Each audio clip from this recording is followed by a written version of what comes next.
Buenos días a todos. Vamos a dar inicio a esta nueva clase del curso de Derecho Tributario. Empezamos a ver el lunes pasado los principios constitucionales de la materia tributaria y hoy vamos a continuar con esa temática.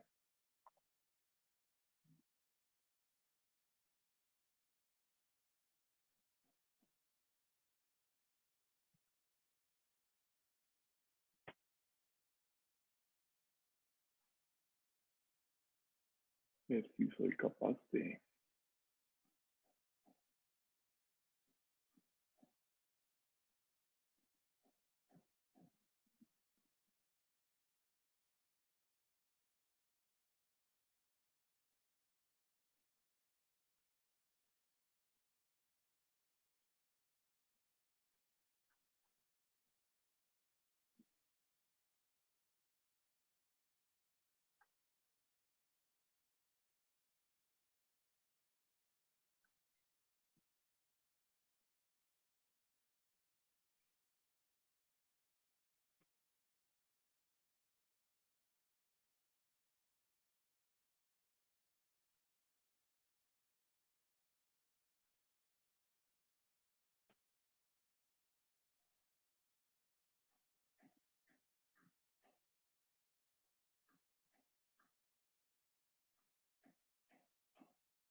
Bueno, decía que íbamos a continuar con el tema de los principios de justicia tributaria material. En concreto, habíamos empezado a hablar del principio de capacidad económica o de capacidad contributiva. Hoy vamos a ver esa misma materia, capacidad económica, pero desde el punto de vista del artículo 33 de la Constitución Política. Esto es desde el punto de vista de las relaciones de igualdad o del principio de igualdad.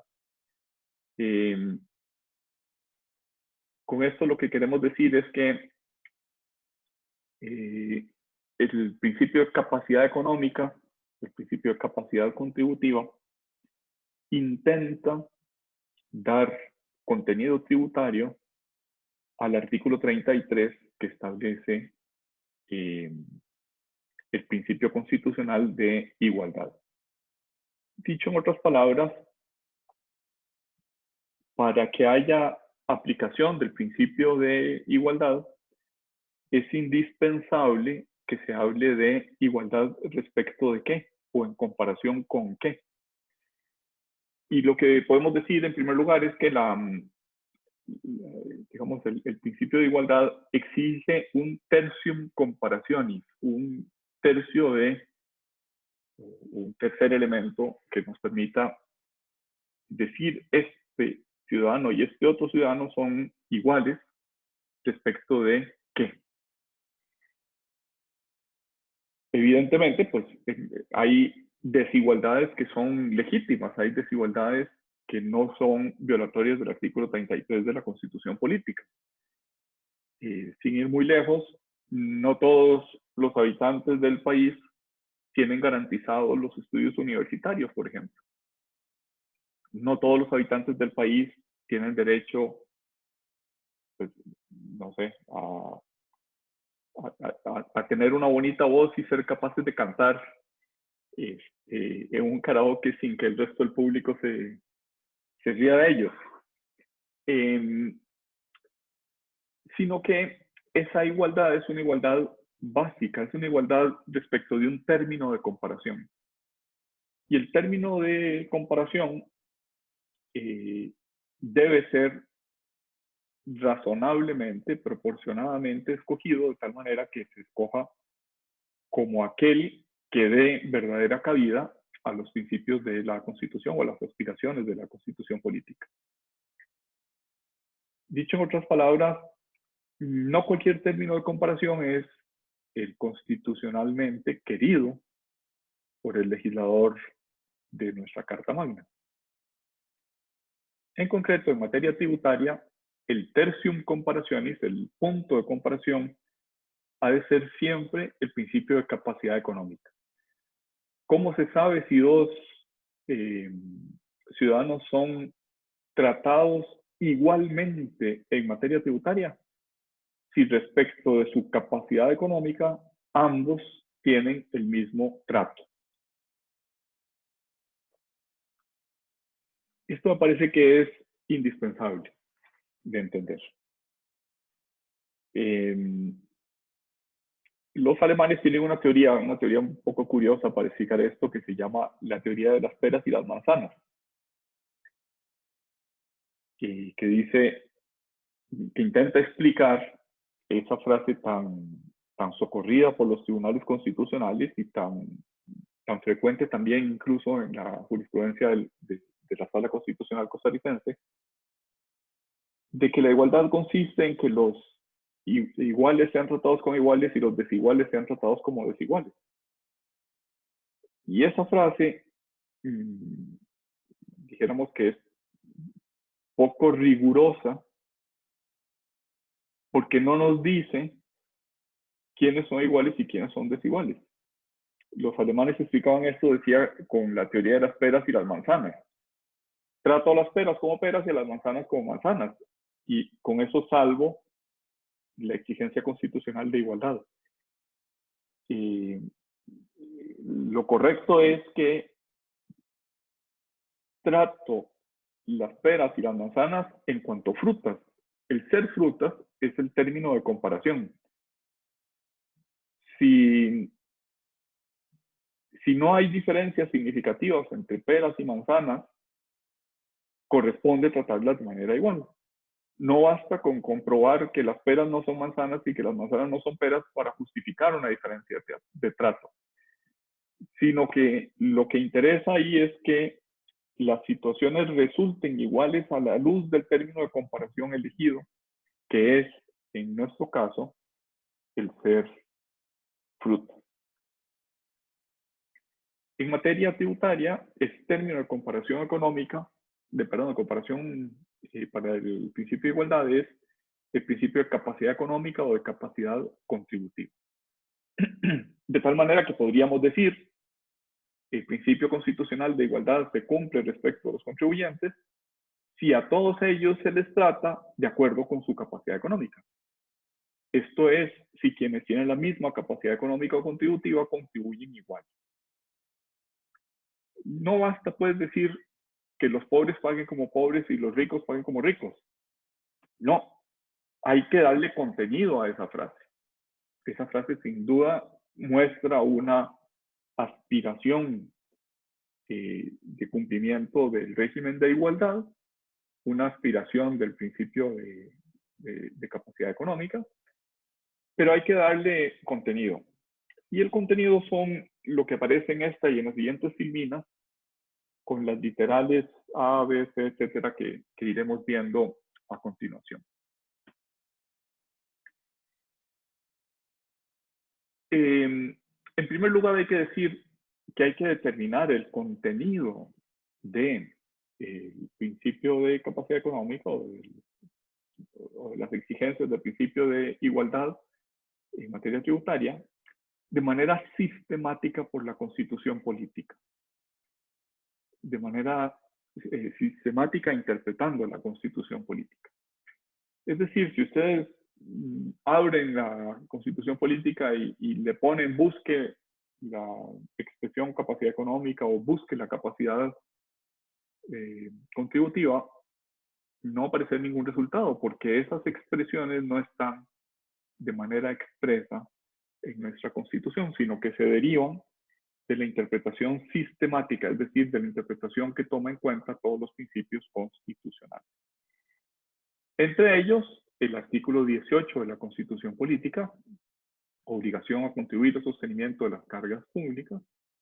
33, principio de igualdad. Derecho a la intimidad, respeto a la propiedad privada, respeto a la libertad de empresa. Es decir, cuando se hace esa amalgama de todos esos principios constitucionales, podemos llegar a la conclusión, que la saca la propia Sala Constitucional, de que lo fundamentalmente legítimo en Costa Rica es que cada uno contribuya de acuerdo con su capacidad económica o contributiva. Dicho en otras palabras, se exige para llegar a esa conclusión una interpretación sistemática de la Constitución política. En segundo lugar, el concepto de capacidad económica no equivale a riqueza pura y simple, sino que se trata de una riqueza calificada a través de los distintos principios constitucionales. ¿Qué quiere esto decir? Quiere decir que la propia Constitución o la ideología constitucional permite entender que hay riquezas más meritorias unas que otras y que esa diferencia en el mérito y esa diferencia en las necesidades de quienes tienen una capacidad económica justifican una desigualdad de trato. Por ejemplo, puede la normativa de impuestos sobre la renta establecer una diferencia a favor de quienes tengan una discapacidad. Vean que no estamos midiendo solo la riqueza pura y simple, sino que estamos cualificando o modulando la riqueza pura y simple con principios constitucionales como la protección del más débil, como la solidaridad respecto a aquellos que tienen más necesidades. Así, por ejemplo, puede la ley del impuesto sobre la renta establecer una diferencia entre quienes tienen el mismo monto económico, la misma riqueza pura y dura, pero uno tiene más obligaciones, por ejemplo, familiares, el cónyuge, los hijos, respecto de otro que teniendo la misma capacidad económica pura y simple, no tiene esas obligaciones familiares.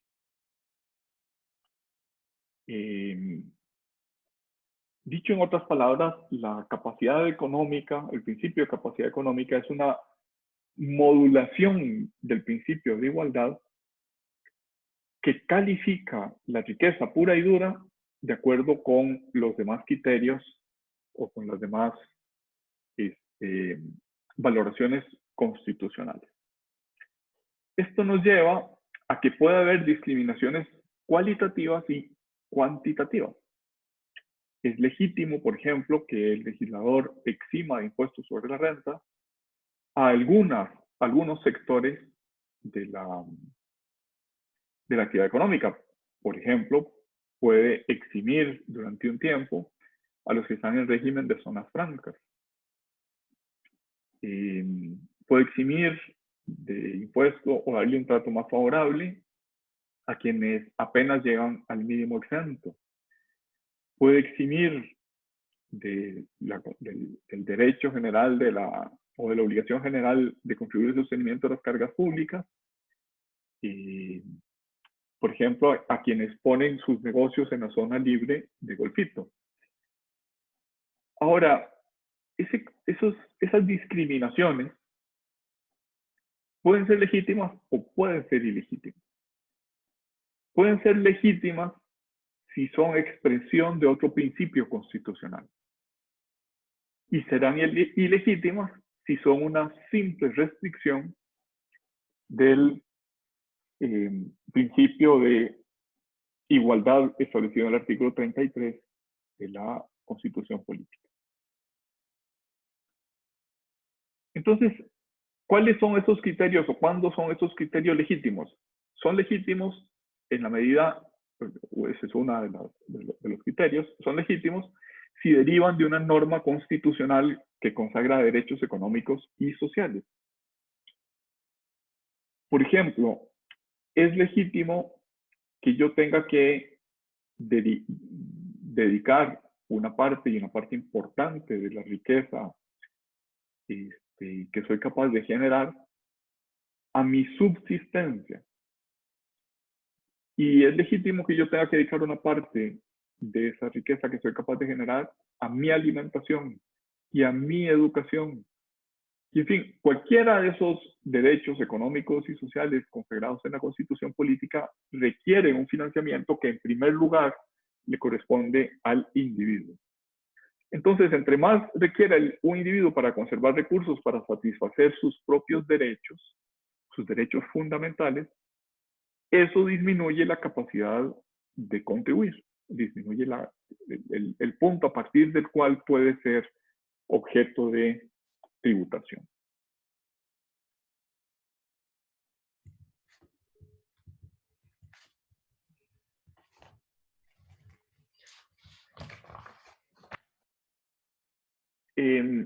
La igualdad o desigualdad, perdón, le quité el micrófono a alguien, no sé si quería intervenir.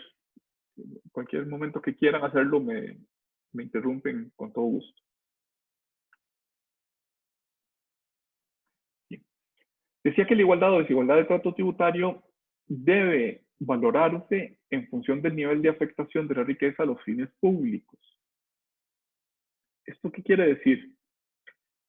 Que una determinada riqueza, o mejor dicho, que el deber de contribuir no solo se cumple mediante tributos, también se puede cumplir mediante otras formas de contribuir a los fines públicos.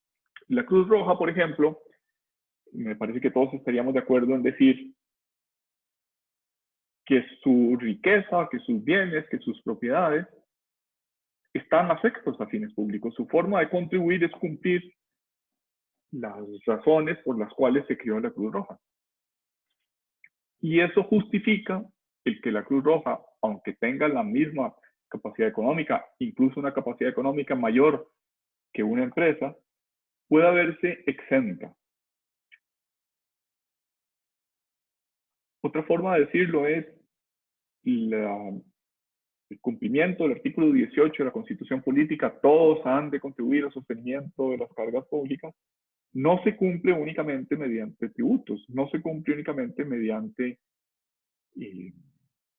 impuestos, sino que también puede cumplirse estando exento. El modo de contribuir de la Cruz Roja no es estando grabado, sino es estando exento y cumpliendo unas obligaciones alternativas que son las que justifican que haya regímenes de incentivos, y esos regímenes de incentivos de alguna manera son también una forma de medir la capacidad económica. Yendo más a los criterios cuantitativos y cualitativos de discriminación, el primero es cuantitativo, evidentemente. Se mide o se da un trato diferente de acuerdo con la cantidad de riqueza o de capacidad económica. Pero hay también unos criterios que son cualitativos. Por ejemplo, generalmente se admite que la misma riqueza económicamente medida o cuantitativamente medida puede tener un trato desigual si es más meritorio la forma de obtenerla o menos meritoria la forma de obtenerla. Desde este punto de vista se dice que el trabajo, la remuneración del trabajo, está justificado que tributen menos fuertemente que el capital, porque en el trabajo están implicadas inteligencia y voluntad, que son las características o lo que nos hace más humanos.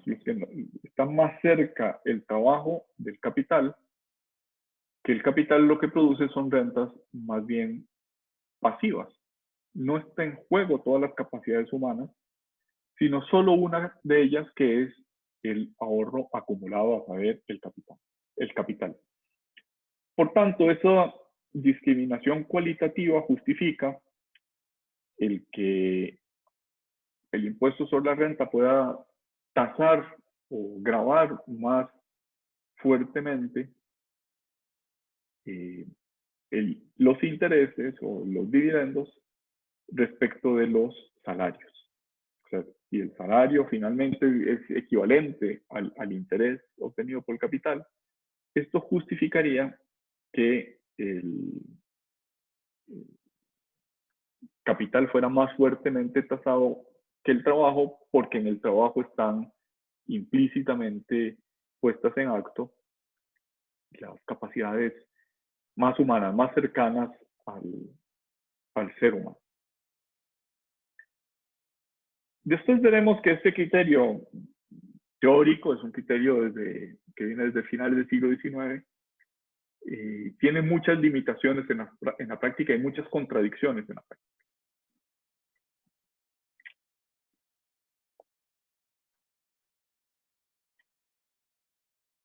En cuanto a los criterios cuantitativos, suele decirse que se exige un principio de progresividad.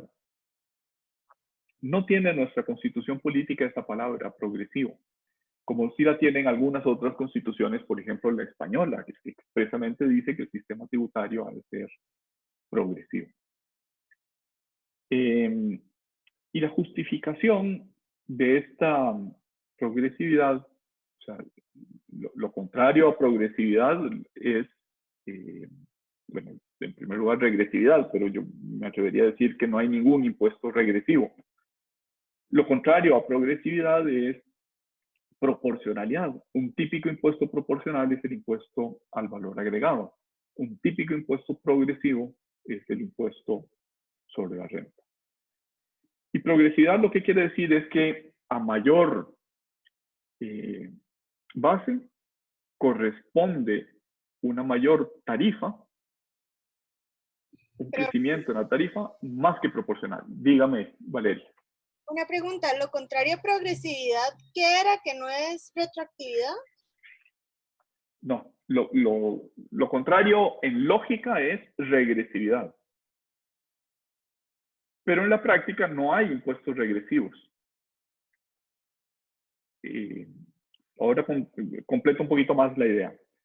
Progresividad lo que quiere decir es que a un aumento en la base corresponde un aumento más que proporcional en la tarifa.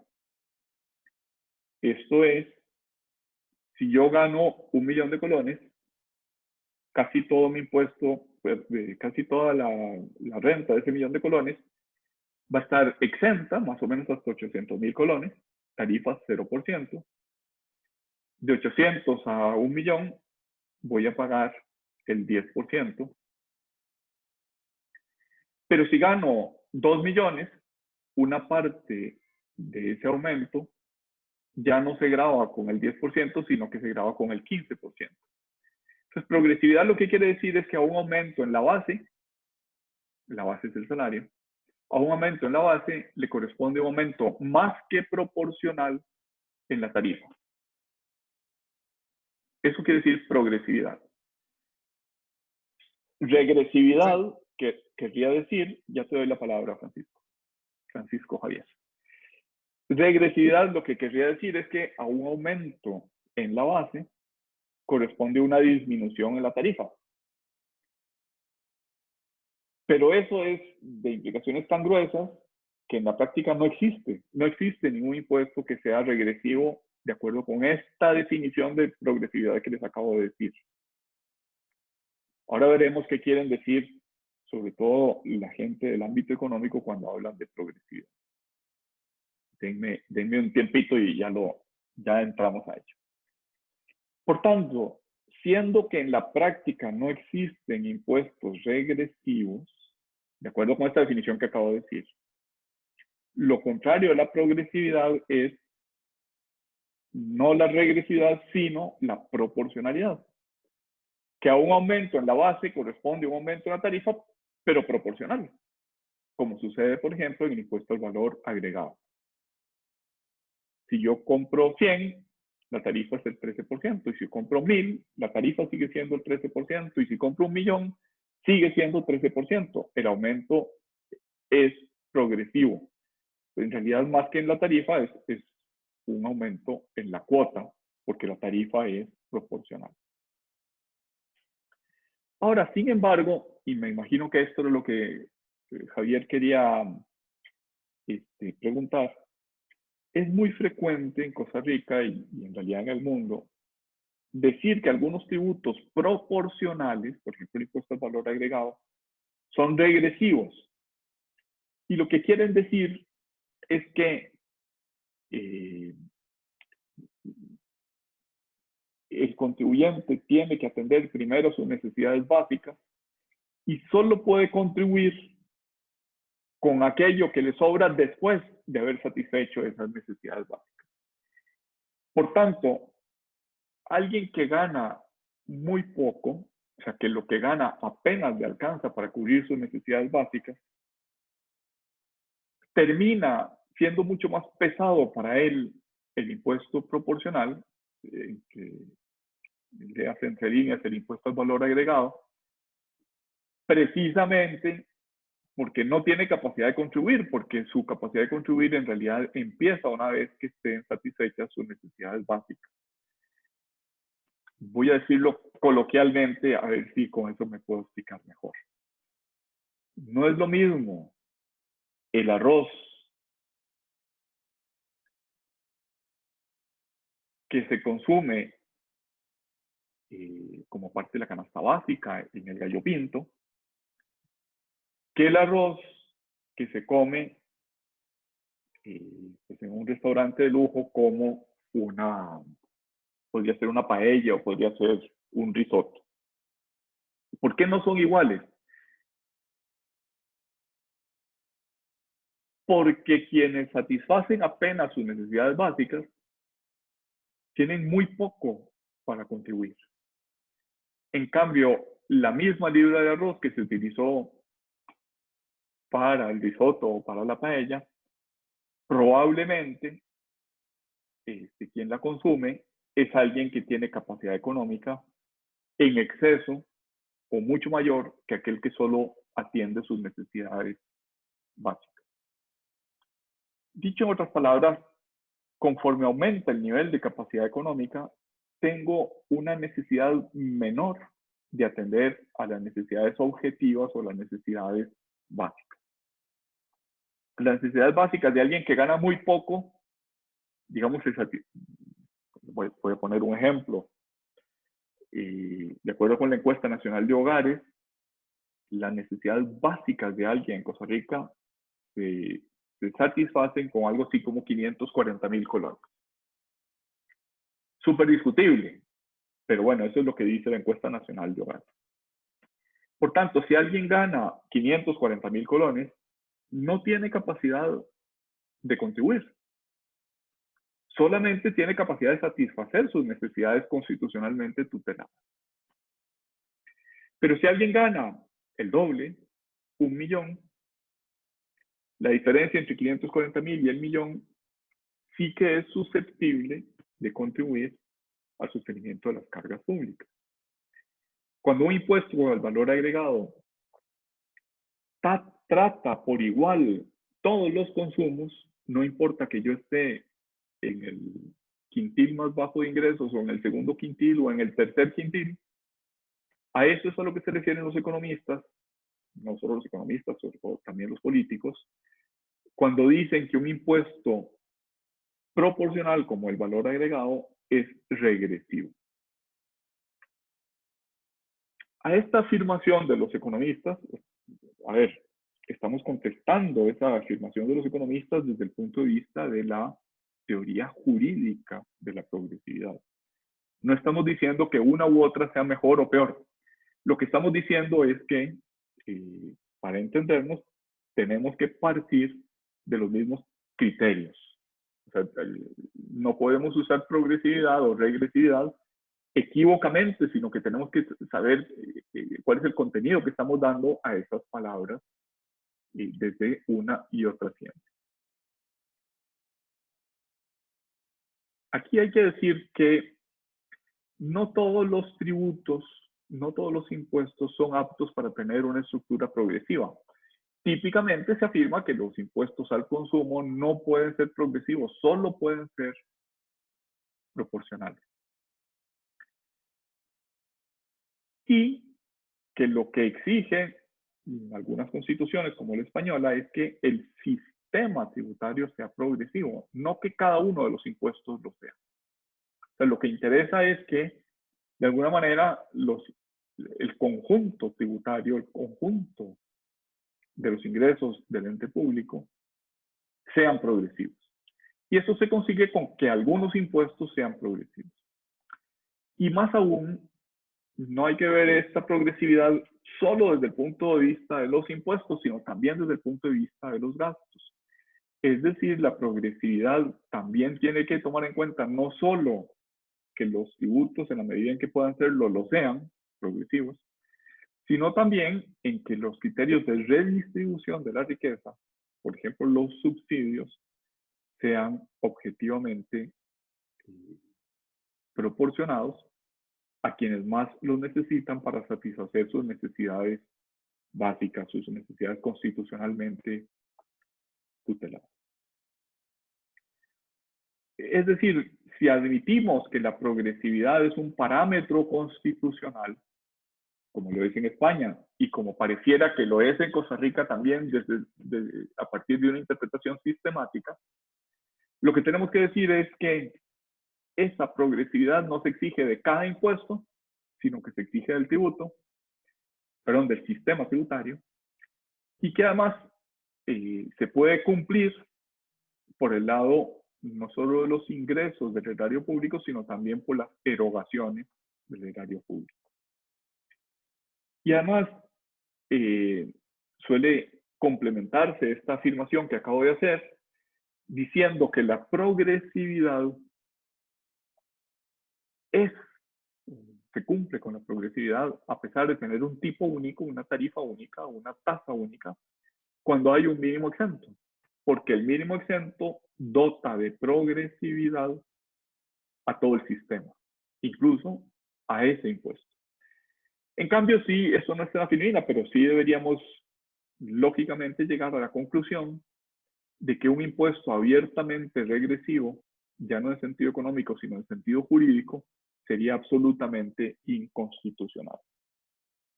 Abro para preguntas. No sé si satisfice la pregunta que entendí que Javier quería hacer, y si no, bienvenido Javier a preguntar. Bueno, sí respondió una, profe, pero a mí me queda otra. Esto es un caso que yo había visto hace un par de años, donde uno de los socios de una compañía básicamente le inyectaba X monto a la compañía y recibía intereses por ese monto que metía. En eso llega a la caja y le dice que ese socio, al hacerle la inyección, se había convertido en un prestamista y por tanto le debía a la caja por los últimos 10 años las cuotas por haber convertido, o sea, por haber figurado como prestamista. Y eso lo habíamos hablado, de hecho, y lo había hablado también en administrativo hace unos años, donde la caja como que se estaba metiendo a revisar e inclusive estaba cobrando impuestos de manera regresiva a periodos hasta de 10 años. Entonces, eso en sí son impuestos regresivos, profe, ¿o no? Bueno, no sé si la discusión correcta ahí es de regresividad o es de otro principio constitucional que es el principio de reserva de ley. Cuando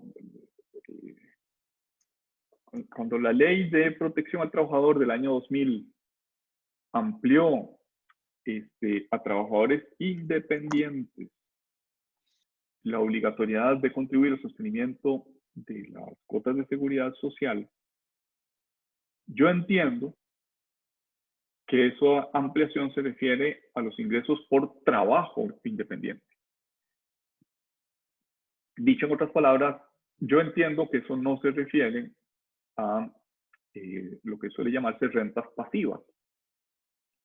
Es decir, no se refiere a ingresos por alquiler, no se refiere a ingresos por intereses, no se refiere a ingresos por dividendos y tampoco se refiere a rentas empresariales, es decir, aquellas en las que está mezclado inseparablemente el trabajo con el uso del capital, con el uso de otros medios para constituir una empresa. Desde ese punto de vista, si leemos sistemáticamente la ley de protección al trabajador, que lo que hizo fue gravar las rentas del trabajo independiente, no otras rentas, a mí me parece que la caja está excediéndose de la norma material que estableció la obligación de contribuir. El hecho de que cobre 10 años para atrás, pues en realidad tiene que ver con otros principios. Uno de ellos es si la caja está autorizada para cobrar hacia atrás desde el momento en el que fiscaliza. En mi opinión, sí. ¿Verdad? El hecho generador de la obligación es cuando se obtuvo la renta, no cuando la llegan a revisar. Ahí lo que se podría discutir es si se produjo o no una extinción por prescripción. Y yo creo que, en vista de que la ley constitutiva de la Caja no tiene norma especial de prescripción, o mejor dicho, tiene una norma especial de prescripción en el artículo 56 de la ley constitutiva de la Caja, pero que no aplica esa norma, no se refiere a las cuotas. En ese supuesto es necesario decir que esas cuotas prescriben en el plazo de prescripción que sea aplicable. ¿Y cuál es el aplicable? Pues solo hay dos, el del Código Civil, que habla de 10 años, o el del Código Tributario, que habla de 4 años, aunque hay algunos supuestos en los que esos 4 se pueden extender a 10. Es lo cierto que la Caja no considera ni siquiera ese plazo de 10 años, sino que tiene la curiosa teoría de que las cuotas de seguridad social no prescriben. Entonces, lo sé porque lo he visto en varios casos, pretende cobrar a partir de la fecha en la que esta contribución de la Ley de Protección al Trabajador se volvió obligatoria, es decir, en abril del 2006. Esto es, si te fiscalizan en abril del 2020, te cobran 14 años, hasta el abril del 2006. Okay. A mí me parece que está mal esa actuación de la Caja, pero me parece que no tiene que ver con el tema de progresividad, no tiene que ver con el tema de regresividad. En algunos casos podría tener que ver con el otro principio constitucional, que es el de retroactividad, pero ese no lo estamos viendo en este momento. Creo que alguien más quiere preguntar. Sí, una consulta, profesor. Sí. Si fuera el caso, vamos a ver, normalmente esas cuotas se cobran por un porcentaje de lo que gana el trabajador, ¿verdad? Así es. Que si fuera, digamos, alguien que ganó un juicio laboral de hace 15 años, que se descubrió que en los primeros 2 años le pagaban solo la mitad del salario, le reportaron solo la mitad del salario, ¿qué pasaría en ese caso? Igual la Caja perdió esa cuota, cuando el juez le reconozca, digamos que haga el caso el trabajador que sí, que en efecto el patrón no le debe un porcentaje de los salarios, o ¿qué se hace en ese caso? No, ahí el hecho generador de la obligación tributaria tiene un elemento temporal que es, en este caso, en el momento de que se perciben la renta, no en el momento en el que se devenga. ¿Cuándo se percibe? Cuando se le paga al trabajador. No tendría sentido que le cobren cuotas de hace 10 años. Se las tienen que cobrar hoy, cuando hoy se las pagan a ese trabajador. Pero si el salario estaba mal reportado, o hicieron un chanchullo, o el jefe le pagaba menos del salario mínimo, no sé, se me ocurren ese tipo de ejemplos. Sí, por eso digo, el hecho generador tiene como base, o como parte de su descripción, no solo el devengo, sino la percepción de la renta. Si estaba mal reportado, esto es, si le pagaban 100 pero reportaban 50, eso se generó en el momento en el que pagaron 100. Si le pagaban menos, por ejemplo, si le pagaban menos que el salario mínimo y el juez dice hay que completarle la diferencia, el hecho generador es en el momento en el que le paguen la diferencia. Ah, ok, entonces la Caja sí podría cobrar más allá de los 10 años. Si fue algo que hicieron, qué sé yo, algo que sucedió hace más de 10 años, digamos, en el trabajo. Porque tenía Eh, entendido que los trabajadores podrían cobrar, si el juez se lo reconoce más allá, bueno, ¿cómo es? Una cantidad de años que se me olvidó después de terminar la relación laboral. Y- sí, digamos, las normas de prescripción de los sueldos y salarios son diferentes que las normas de prescripción de las cuotas de seguridad social. Es decir, si el ok, juez 20 años después obliga a pagar, esas no son las mismas normas que para prescripción de las cuotas de seguridad social. ok. Pero el hecho generador sería a partir de la sentencia del juez laboral, No, a partir del pago. a A partir partir del del pago pago completo, efectivo. Sí, del pago a partir completo. de pago efectivo. No, porque podría ser que el juez dijera hoy, bueno, hay que pagarle, por decir algo, 1.000.000. Y entonces el patrono diga, bueno, está bien, pero te pago, pues no sé, 333.000 por mes. Ok, La ejecución de esa sentencia podría ser diferida en el tiempo. Y eso lo que quiere decir desde el punto de vista tributario es que la cuota, la contribución se causa en el momento del pago, no en el momento de la sentencia, no en el momento de que se prestó el trabajo. ok, está bien. Gracias. Profe, y con Con esto de gusto, justicia sí. tributaria, ¿usted qué opina? Esto lo estaba hablando, de hecho, ayer con el profesor Modesto. Sí. ¿Usted qué opina del flat tax? ¿Lo vería viable o cuál sería su criterio sobre esto? Un Bueno, flat tax del 15%. digamos, la historia del flat tax, digamos, dejó de ser una teoría puramente económica para convertirse en la práctica en un impuesto que aplicaban algunos países, sobre todo del oriente de Europa. Letonia, por ejemplo, es uno de esos países, Estonia es otro de esos países. En fin, hay varios que aplicaron un flat tax, que es una tasa única de impuesto mucho más baja. Digamos, en Costa Rica el máximo impuesto sobre la renta es 30% y el flat tax típicamente es un 15%, aunque puede ser menos. Hay algún país que propuso 18%. Eh, sin mínimo exento, sin sujetos exentos, sin zonas exentas, sin zonas francas, por ejemplo. Eso es lo que quiere decir flat tax. Es una tarifa única para todos y que graba todo, graba las rentas del trabajo, las rentas de capital, las rentas pasivas, las rentas empresariales, todo. ¿Qué gracia tiene, por lo menos para los países que lo han puesto en vigor?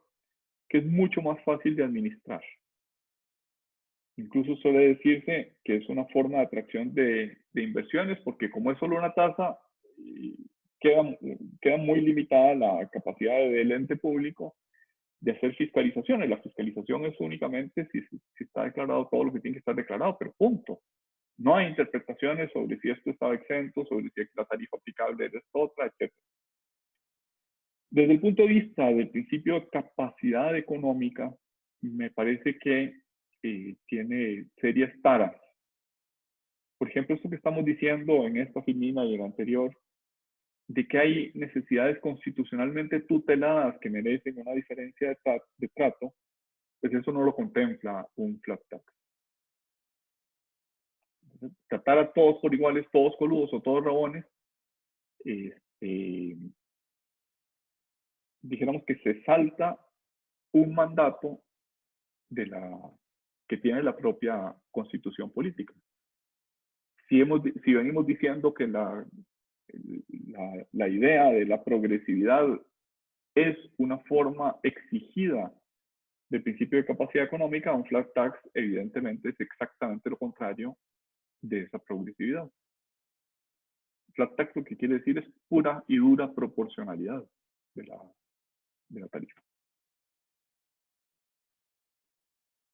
Sin duda, estos impuestos se pusieron de moda después de la caída del telón de acero, de la caída del comunismo en 1989, ya no están tan de moda 20 o 30 años después. Pues, se dice, bueno, pues tal vez era un momento histórico muy oportuno para salir del desastre económico de esos países, pero que obviamente habría que avanzar hacia sistemas que sean más finos en el reconocimiento de las desigualdades económicas de los que soportan las cargas económicas. Y creo que no te satisface mucho mi respuesta, pero va por ahí. No, está bien, gracias, profe. Con gusto. Bien, decíamos hace un rato que existen unos criterios de discriminación cualitativa, que básicamente son, a igual capacidad económica, puede ser que un sujeto tenga más necesidades. Por ejemplo, un sujeto puede tener una discapacidad que le obligue a tener un vehículo, bueno, pues eso ya cada vez está más generalizado, pero digamos, ya no un vehículo de marcha, sino uno automático. ¿Por qué? Pues porque no puede usar igualmente el pie izquierdo para usar el embrague. Y por tanto, de acuerdo con ese criterio de necesidades, podría ser legítimo que la norma tributaria dijera, bueno, los vehículos que compren personas con una discapacidad o que sean necesarios para esas personas con discapacidad, pues no pagarán el impuesto de importación o no pagarán el impuesto a la circulación de vehículos, o bien tendrán una tarifa menor. Criterio de necesidades. Criterio de méritos es otro criterio parecido, pero que tiene que ver más bien con que qué tan meritoria es la obtención de esa riqueza económica. Ya decíamos, es más meritoria o suele admitirse como más meritoria la obtención de renta mediante el trabajo que la obtención de renta de forma pasiva mediante el capital. Entonces, lo que quiero decir es que las relaciones de igualdad no se ven lesionadas, no se ven constitucionalmente lesionadas si se utilizan esos criterios de discriminación cualitativa. Esto es lo que queríamos decir unas seguidas más atrás con que el principio de capacidad económica viene modulado por estos criterios de discriminación cualitativa y cuantitativa. Ahora, admitido que el término de comparación es la capacidad económica, y una capacidad económica modulada, modificada, atenuada, no en pleno rigor de mero riqueza económica. Admitido esto, el principio de capacidad económica exige que el desarrollo posterior sea coherente, sea proporcional con respecto al término de comparación escogido por el legislador. Es decir, escogido que hay un término de comparación que es capacidad económica aún modulada, el trato desigual no puede ser desproporcionadamente desigual, sino que tiene que ser proporcional en la medida en que ese término de comparación lo exige. Ejemplo. En el impuesto sobre las utilidades de una persona física con actividades lucrativas, se admite que el que tiene a su cargo los hijos y el mantenimiento del cónyuge pague menos impuestos, o sea, que tenga una disminución en el impuesto. Si fuera desproporcional, o sea, digamos, si admitiéramos que cada hijo, de acuerdo con la encuesta nacional de hogares, cuesta 540.000 colones en el año, perdón, 540.000 colones en el mes, disculpe. Si admitiéramos que eso es lo que cuesta mantener un hijo, conceder una exención más allá de esa suma, pues sería desproporcionado. Se necesita que sea coherente el legislador al establecer el impuesto con el término de comparación escogido. Es decir, podría el legislador dar una extensión hasta ese monto, pero si excede ese monto, pues ya empieza a ser una violación al principio de igualdad. Igualmente, si no es ese monto, si no es mucho menor, pues no está siendo coherente o proporcional de acuerdo con el término de comparación escogido. Aquí me parece que hay un amplio campo de mejora por parte de nuestro diseño del impuesto a las utilidades. Por ejemplo, el artículo 15 de la ley del impuesto sobre la renta solo admite la deducción del cónyuge si está a su cargo. Pero ¿qué pasa si es alguien que tiene una pensión, ya no es el cónyuge, es su ex cónyuge, pero tiene una pensión alimentaria? Esa pensión no permite disminuir el impuesto sobre la renta a pagar, y eso es una violación al principio de igualdad. Por lo menos es una violación al principio de coherencia con el término de comparación escogido. En segundo lugar, los métodos de determinación de la base imponible tienen que ser consistentes, tienen que ser coherentes, tienen que ser proporcionales con la definición del hecho generador. El hecho generador del tributo para fiscal, contribuciones de la seguridad social, es el salario. De tal manera que cuando la caja dice, bueno, pero es que se necesita una base mínima contributiva, no me importa cuánto usted gana. Hay una base mínima contributiva, si usted gana menos que esa, al menos tributa sobre esa base mínima contributiva, pues ahí hay una violación al principio de coherencia respecto al término de comparación. Esto se ve mucho, por ejemplo, en trabajadores domésticos. ¿Por qué un jardinero difícilmente está cubierto por la seguridad social? Porque yo lo contrato al jardinero, dijéramos, por 3 o 4 horas para que haga el jardín de mi casa al mes. O dijéramos, si soy muy exigente con mi jardín, 2 veces al mes. Pero la caja, si yo lo voy a asegurar, la caja me exige una base mínima contributiva, que es como si él trabajara 8 horas diarias durante 5 días a la semana. No hay coherencia entre el método de determinación de la base imponible respecto de la definición del hecho generador, que es la remuneración efectivamente percibida. Algo se ha arreglado de este problema en materia de empleadas domésticas, pero en realidad lo que se hizo fue poner una base mínima contributiva más baja. No fue que se arregló el problema, simplemente se hizo menos grave el problema. Y típicamente un jardinero tiene por clientes a todos los del barrio o a todos los del condominio. O sea, trabaja conmigo 3 o 4 horas, 2 veces al mes, 3 o 4 horas, 2 veces al mes con el vecino, y a lo mejor le presta el mismo servicio, pues no sé, a todo el barrio o a varios condominios. Y con eso, pues él está 100% ocupado, pero lo que no tendría sentido es que cada uno de los patronos y el propio trabajador tengan que contribuir sobre una base mínima contributiva a cada uno de ellos. En el fondo, lo que debería suceder es que debe haber una base contributiva que realmente sea lo realmente pagado. En último lugar, las normas del derecho tributario formal, es decir, las de declaración, las de contabilidad, las de facturación, tienen que ser también coherentes con el hecho generador, consistentes con el hecho generador.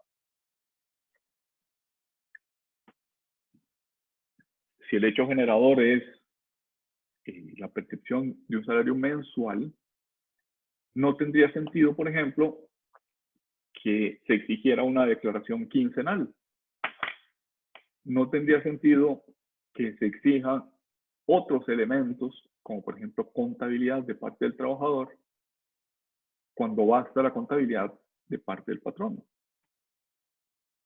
Es decir, este principio de igualdad exige coherencia entre las normas de determinación de la base y entre las normas de derecho puramente formal.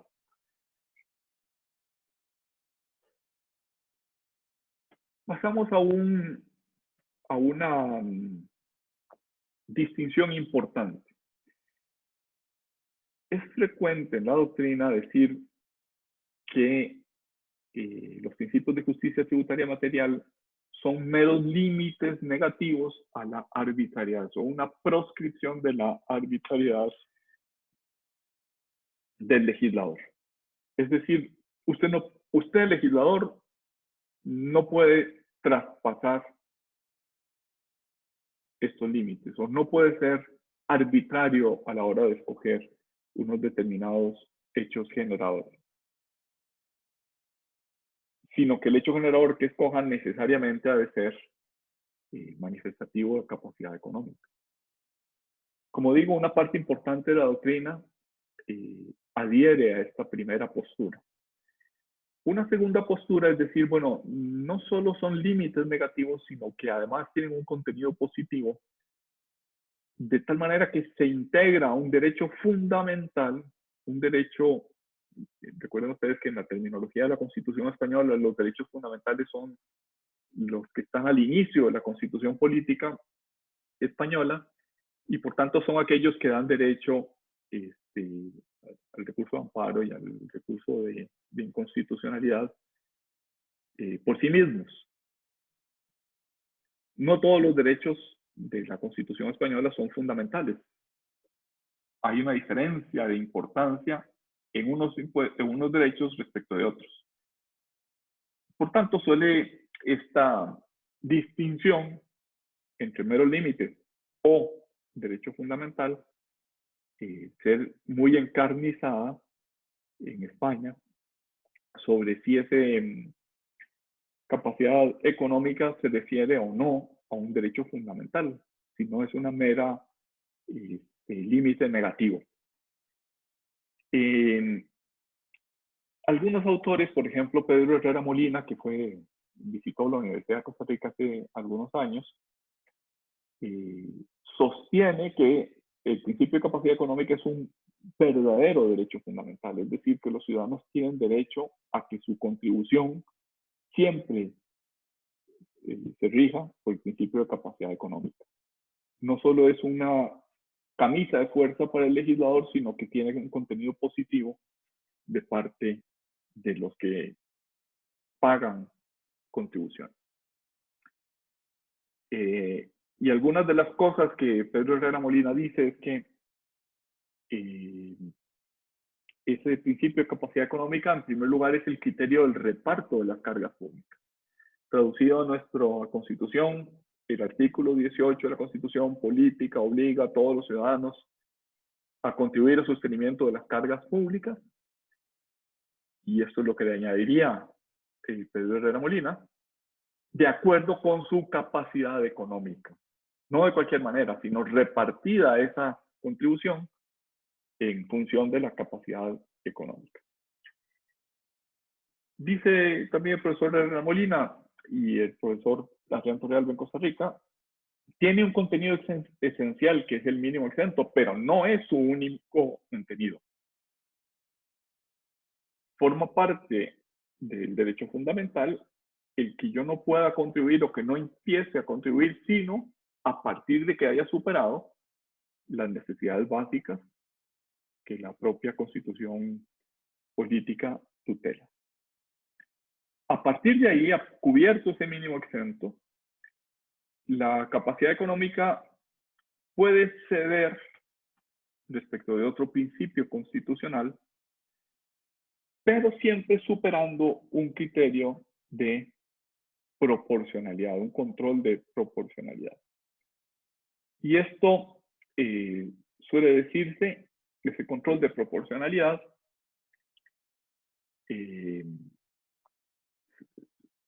debe superar una triple prueba de las desviaciones. En primer lugar, obviamente, pues, si no hay necesidad de restringir el derecho fundamental, no hay que restringirlo.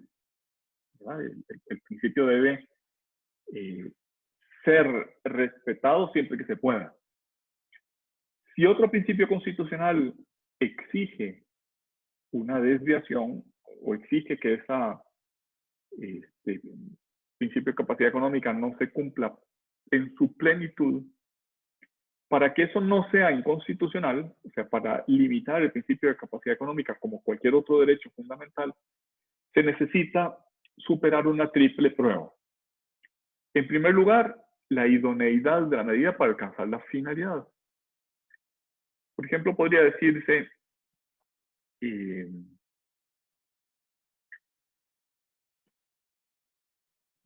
para alcanzar el pleno respeto del derecho fundamental a contribuir de acuerdo con la capacidad económica, vamos a sacrificar el derecho a la intimidad, que es otro derecho constitucionalmente tutelado. Y esto quiere decir que a partir de ahora, en aras del principio de capacidad económica, no va a haber secreto bancario, no va a haber secreto en las comunicaciones, no va a haber respeto a la... A ver, voy a poner un ejemplo que tal vez ilustra lo que quiero decir. En Argentina se planteó hace años, en la fiscalización de un médico, que ese médico está obligado a proporcionar, digamos, la historia clínica de sus pacientes. Y el médico dijo, no, ¿verdad? Yo tengo el deber de mantener la confidencialidad de los tratamientos de mis pacientes. Y decía la administración tributaria, bueno, pero es que yo quiero saber si todas sus facturas son de, por decir algo, $5,000, y necesito saber si esas facturas fueron correctamente emitidas o no. Y la única manera de saberlo es teniendo acceso al historial clínico de cada uno de sus pacientes, porque no es lo mismo, no sé, una corrección del tabique, que me parece que era un cirujano plástico, que una operación de implante de senos. Y ustedes, todas sus facturas son iguales, y lo lógico es que yo pudiera saber, yo, administración tributaria, pudiera saber la razonabilidad o la coherencia entre sus facturas y sus tratamientos. Y decía la administración tributaria, hay que medir la capacidad económica del modo más exacto posible. Y eso exige, ese principio de capacidad económica, exige una disminución, una atenuación del principio de derecho a la intimidad. Pues bien, la Corte Suprema de ese país dijo, no, hay un contenido mínimo del derecho a la intimidad que no puede ser sacrificado en aras de otro derecho fundamental como es el principio de capacidad económica. Usted, administración tributaria, tiene que buscar otros modos. Este médico tiene derecho a no revelar, ni siquiera para razones tributarias, a no revelar los tratamientos o la historia clínica de sus pacientes. Entonces, la medida en la disminución de un derecho fundamental, primero, tiene que ser idónea para alcanzar esta finalidad. Segundo, tiene que estar demostrada la necesidad de sacrificar ese derecho fundamental. Y en tercer lugar, debe ponderarse ambos bienes jurídicos, dijéramos el de capacidad económica y el de derecho a la intimidad, en qué medida se ven afectados cada uno de ellos, de tal manera que ninguno de los dos se convierta en nugatorio. Es decir, el principio de capacidad económica no puede llevarse a tales extremos que termine por vaciar completamente de contenido el derecho a la intimidad. Hace muchos años se planteó en Costa Rica, por razones de practicabilidad administrativa, que es una frase que ahora pasaré a explicar, el que los viáticos solo pudieran deducirse un 1% de los ingresos brutos en concepto de viáticos. Y por practicabilidad administrativa se decía, es que la administración tributaria en realidad tiene pocas capacidades para verificar si esos viáticos eran reales o no, y por tanto un 1% para todo el mundo. ¿Cuál es el problema de esa norma? Que un 1% era excesivo para algunos negocios, por ejemplo, no sé, Matra que vende tractores, 1% de viáticos, digamos que le sobraba, mientras que Maica, una empresa que se dedica a distribuir bienes de consumo popular por todo el país, y que por tanto tiene camiones repartidores y tiene que pagar en concepto de viáticos, gasolina, transporte, estadía, alimentación de sus camiones ruteros, el 1% se quedaba corto, más aún que quedaba cortísimo. Un negocio como ese, quizás un 30 o 40% de sus ingresos brutos se va en viáticos, es decir, en gastos de viaje. O con consultorías, profe. Perdón, con consultorías. Sí, consultorías que tienen que viajar o que tienen que ir a dar la conferencia a tal lado, los viáticos, ¿cómo hace? Sí, sí, puede ser. Normalmente en las consultorías se paga los viáticos por aparte, digamos que son un mero reembolso. Aquí, para que aplicar esa norma que estuvo en el inciso Q del artículo 8 de la Ley de Impuestos sobre la Renta, se necesitaba que el propio contribuyente pagara sus viáticos, pero solo podía deducir un 1%. En ese supuesto, sin duda que se quedaba muy corto. Es decir, ¿puede la administración tributaria o el Estado disminuir la exacta medición de la capacidad económica por normas de practicabilidad administrativa, por normas de equidad? Pero tiene que estar demostrada la necesidad del sacrificio y segundo, tiene que superar la ponderación de bienes. Un 1% de viáticos evidentemente no superaba ese examen.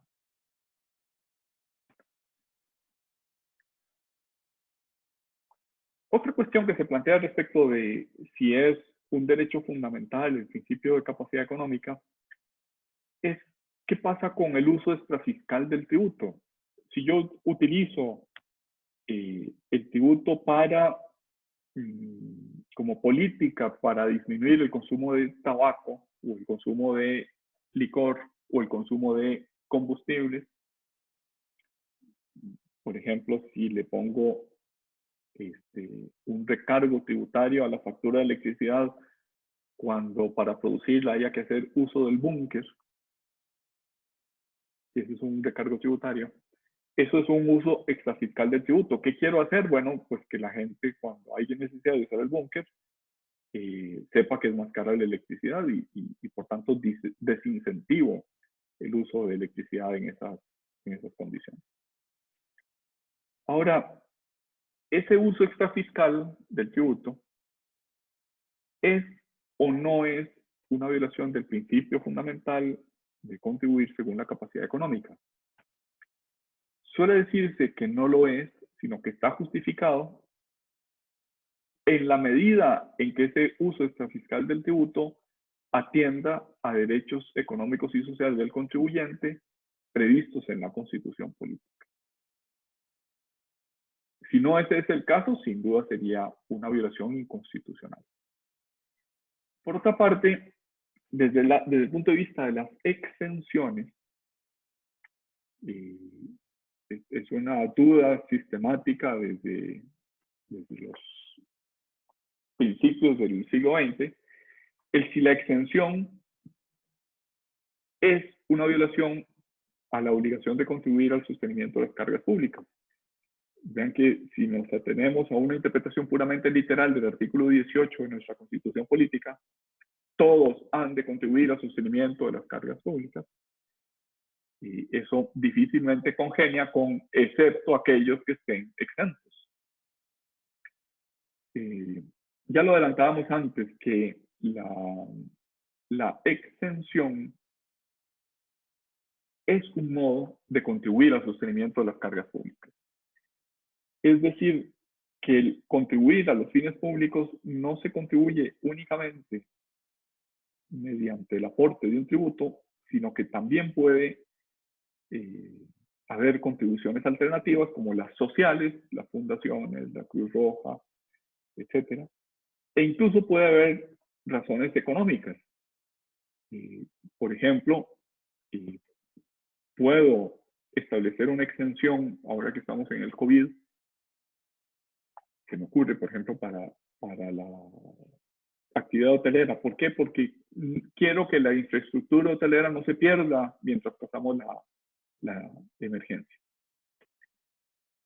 O sea, puede haber razones económicas que justifiquen una exención y que en el fondo son una forma de dar cabida al principio de capacidad económica. No están en contradicción con ese principio de capacidad económica. Hay otros tributos que se consideran disuasorios. Por ejemplo, en México se aprobó un impuesto a las bebidas gaseosas, a las bebidas carbonatadas. Después se afinó un poquito más y se dijo, bueno, las bebidas carbonatadas que tengan más de una determinada cantidad de calorías por litro. Pues bien, ese tributo, ¿qué pretende? Pretende disuadir del consumo de bebidas que estaban produciendo un costo social altísimo. México era el país en el que más abundantemente estaba creciendo el problema de la obesidad en el mundo. Ya había países que tenían un problema muy serio. Por ejemplo, Estados Unidos se dice que es el país que tiene más obesos per cápita del mundo. Pero bueno, de México se afirmaba, es el país que más rápido lo está alcanzando, donde ese problema de crecimiento de los obesos está siendo exponencial.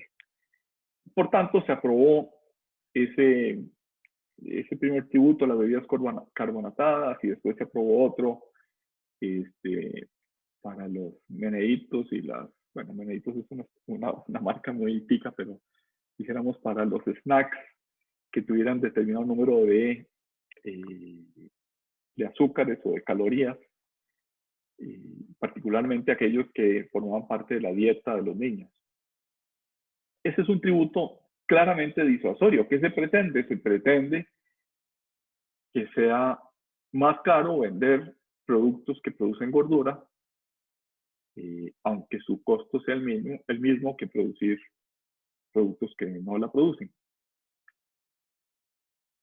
Ese costo social, lo que consumen las personas que tienen obesidad, lo que consumen en Sistema Nacional de Salud, lo que consumen en costos por enfermedades coronarias derivadas de la obesidad o por diabetes derivada de la obesidad, etc. Suele decirse es un elemento esencial para medir la capacidad económica o la capacidad contributiva. Si antes dijimos que la capacidad económica no es solo riqueza, ahora debemos decir que es riqueza menos los costos de mercado, es decir, los costos que se reconocen en un precio, y menos los costos sociales que una determinada conducta provoca en la sociedad. Dicho en otras palabras, la capacidad contributiva que constitucionalmente corresponde es aquella que también toma en cuenta los costos sociales. Les adelanté que la globalización ha producido un fenómeno que en la economía se llama deslocalización de capitales. ¿Esto qué quiere decir? Que a distancia de un clic yo puedo ubicar una inversión que tenía hoy en Costa Rica, la puedo ubicar en las Islas Vírgenes Británicas a distancia de un clic. Y con relativamente hablando, costos muy bajos de deslocalización. Por tanto, los titulares del capital pues buscan una combinación de rendimiento y de seguridad. Por ejemplo, aunque los bonos argentinos estuvieran pagando mucho en este momento, pues difícilmente alguien iría a invertir en Argentina por el riesgo que estaría corriendo en este momento. Esto ha conllevado a que la afirmación que hicimos hace varias semanas atrás de que debería tratarse más favorablemente las rentas del trabajo que las rentas del capital, en la práctica ello se haya invertido. Las rentas de capital son, en el momento presente, tratadas más favorablemente que las rentas del trabajo. Y eso es así si ustedes comparan el impuesto a los intereses, tarifa del 15%, impuesto a los dividendos, tarifa del 15%, y lo comparan con impuesto al salario, que tiene un marginal, el marginal más alto es del 25%, es decir, hay tasa de 0, tasa de 10, tasa de 15, tasa de 20, tasa de 25%. Podríamos concluir, pues eso del tratamiento más favorable al trabajo no se cumple en Costa Rica, más bien lo que hay es un tratamiento más favorable al capital. Sin embargo, podemos decir el Estado tiene una especie de necesidad de negociar para atraer el capital financiero, para que se invierta en Costa Rica. Si no otorga esas tarifas más favorables, pues se queda sin nada. El 25% de cero es menos que el 15% de algo. Aunque teóricamente debería al menos ser neutro entre el capital y trabajo, idealmente debería favorecer el trabajo. En la práctica, en Costa Rica, lo que sucede es que ese principio, ese derivado de la capacidad económica de tratar más fuertemente por su origen más meritorio, menos fuertemente por su origen más meritorio al trabajo, no se cumple. Y esto, pues, parece que no hay manera de superar esa limitación o ese punto. Por lo menos en la práctica parece que es imposible no admitir esa desviación respecto al principio de capacidad económica. Preguntas, dudas, aclaraciones, comentarios sobre lo que ya hemos dicho hasta ahorita.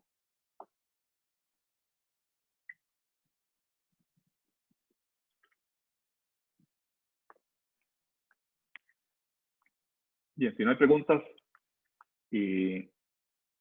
pretendo dejarlo hasta aquí. El siguiente punto son los derechos formales, en particular los principios formales, en particular el principio de reserva de ley. Con lo que hemos visto hasta hoy, terminamos el tema 3 del programa y empezaríamos el lunes con el tema 4 del programa, que es el principio de reserva de ley. Muchas gracias por su atención y vamos a concluir ahí el día de hoy. Muchas gracias. A todos.